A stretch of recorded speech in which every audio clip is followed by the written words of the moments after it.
into which it would transfer the assets of the receivership, leaving most of the liabilities behind.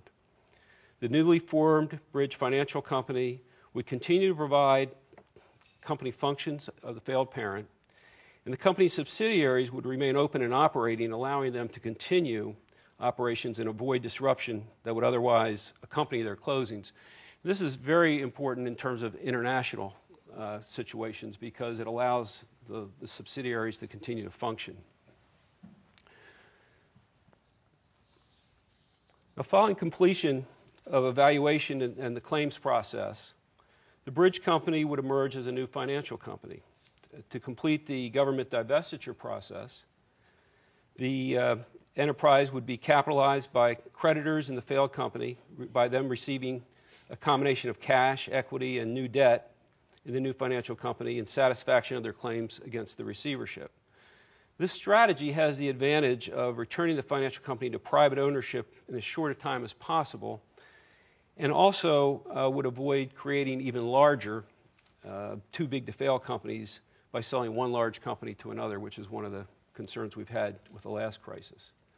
Now, given the size of these entities, it's been very important to look at how we will cooperate internationally. They have a very large footprint, and so cross-border cooperation and coordination has been essential, and there's been a lot of activity in that area.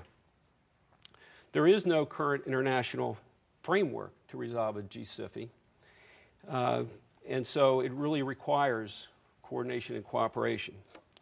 The advantage of planning by resolution authorities is in the key countries in which we're required to reduce the risk of global organization where these entities could pose a risk. And under Dodd-Frank, the statute actually incorporates that principle by requiring the FDIC to coordinate with international authorities. We've continued to work with foreign resolution authorities to identify and address potential impediments to cross-border resolution. We've made substantial progress through bilateral and multilateral agreements in developing strategies to address these potential impediments to minimize the potential disruption to financial markets for the failure of one of these entities.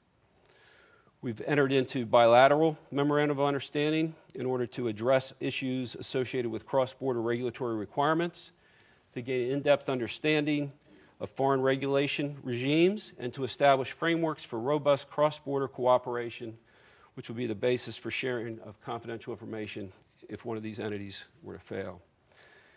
The most extensive efforts that we have made have been between the FDIC and the Bank of England in conjunction with the prudential regulators here in the U.S. And that's not surprising because of the 28 GSIFIs designated by the Financial Stability Board of the G20 countries. 4 are headquartered in the UK, and 8 are headquartered in the United States.